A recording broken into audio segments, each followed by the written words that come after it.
So for January 7th, we're talking all about balance and how to balance a healthy life between the inner and your outer world, your spiritual life and your physical life, practical matters, and if you want to call it heavenly matters, or things that are less concrete, a little more abstract.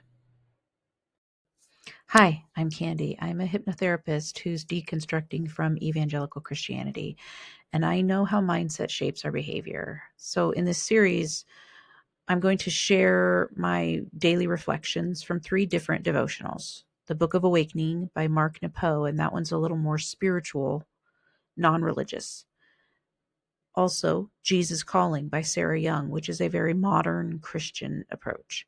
And My Utmost for His Highest by Oswald Chambers, which is a very classic Christian angle. My goal is to help you see how each one of these devotionals or these day books might shape your mindset a little differently. And if you're into that kind of reflection, please like and follow for more. Let's get started. So for January 7th, in the book of Awakening, we're talking about balance and just balancing, like in a relationship is where one of the responsibilities of a relationship is to take turns spending time, like going deep within oneself, diving for God, because that's where God is within, and exploring those deep parts of yourself. And while another person, is preparing dinner or doing the day-to-day physical things that need to be done. So taking turns doing that. And I know in my case, an illustration of this would be when our children were really little, I stayed home with the children. I took care of the house. I took care of the cooking, the cleaning, the grocery shopping, all of that, while my husband went out and worked. Now, those are both kind of like practical things, but that's a visual. And now, as they're older, the balance is there's a lot more balance, because we both bring in income and we both work on the housework, but we both have that time to explore, so we take those turns. um, he does more things than he ever did around the house, so that I can explore my dreams and stuff. So, but he also has more dreams. And so there's this balance. And the example that Mark gives is what pearl divers do. One of them stays above the water and counts the air and the time, while the other scuba diver gets to go down and explore. And they don't worry while they're down there exploring, because they know that the other one will tug on the cord and bring them up when it's time. So it's really about a healthy life. You can take this just outside of relationships, your relationship with yourself, this inner and outer world that you have, choosing how to balance them day to day, or, week to week. And depth will come from grounding, just remaining open to meaning and history, or meaning and mystery, but also grounded, like you're able to function in the day to day. And that balance allows that engagement with daily life, so that you can have this mystery, that spiritual possibility. They're kind of both at the same time, but they're taking turns. So I think of the phrase, don't be so spiritually minded that you're of no earthly good. I know people like that. And in Christianity, I was kind of taught to just be all about Jesus, zealous, where you couldn't even have a normal conversation about normal stuff. And I think that's unhealthy and not at all what is good for us as humans. So that's my take on the Book of Awakening for January 7th.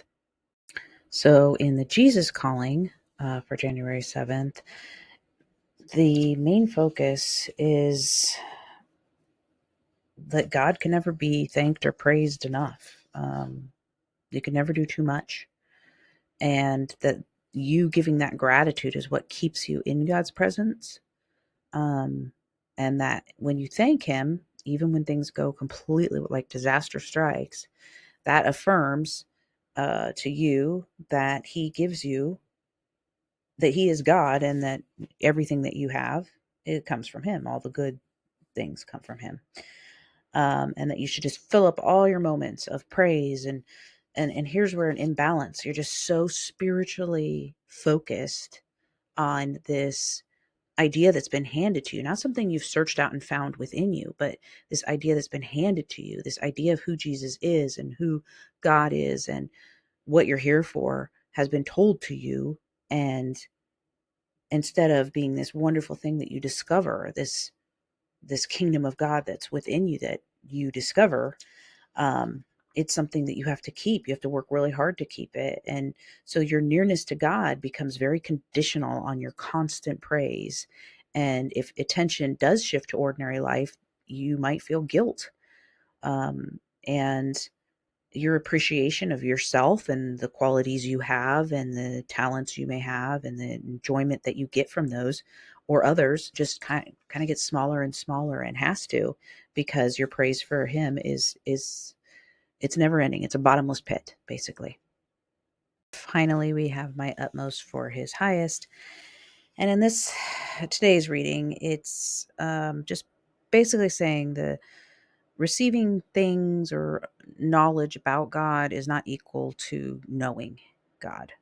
That true intimacy shows itself through the fruits of the Spirit: love, joy, peace, patience, kindness, goodness, gentleness, and self control. I think are those. Those are from my Christian days, actually. That's still in there. And I think those are great attributes. But what's funny in Christianity is you kind of try to make those happen. You try to you try to push yourself to have self-control instead of it you just naturally kind of have it, because it's a fruit of something that you at the root.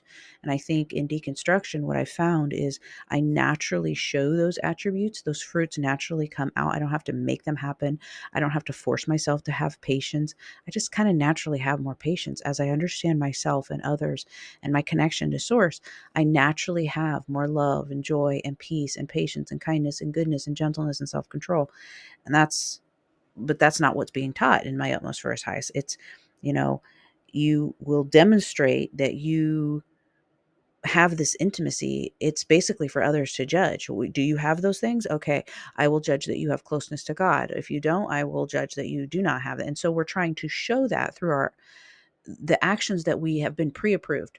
So someone deconstructing, though I know I've trusted in God, what I would have called God at one point, now I understand it more as source. I don't like the word God because there's a lot of baggage with that word.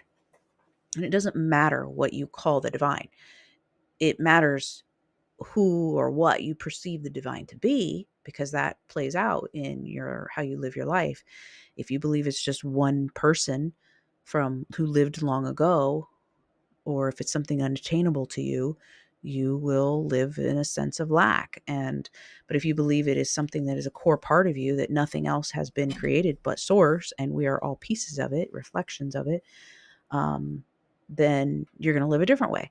And so the balance that is off in my utmost for his highest today is just that basically it's just a completely consumed spiritual life. Like it does talk about in the reading today how, you can just be completely of service all the time, and no one will think that's pathetic, because you're doing it for God, because that's the way you will act. If you are, you know, if you are have this knowledge or this true experience with the divine, you are just going to completely pour yourself out and exhaust yourself.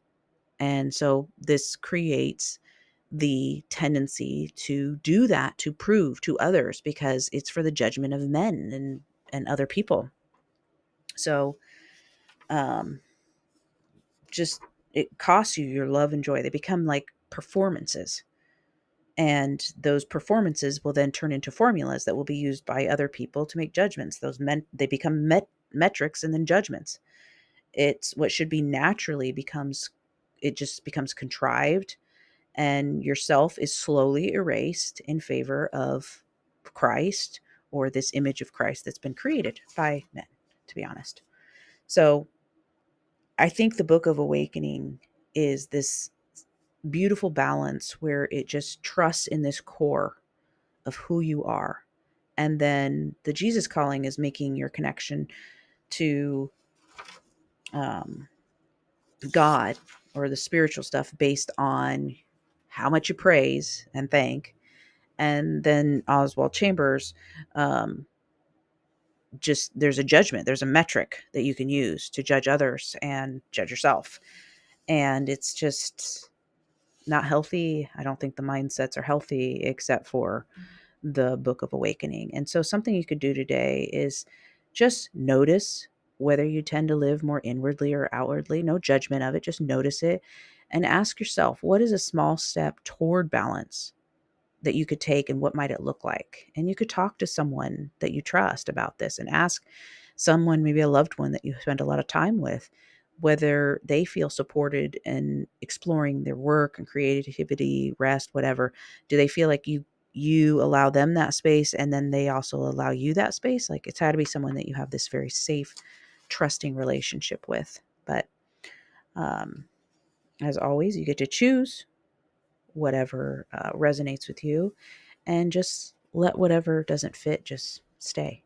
Let go of it and take what is yours and what will work for you. Remember, you get to decide what you devote your thinking to today. You might not be able to control every thought that comes in, but you can definitely decide what you entertain.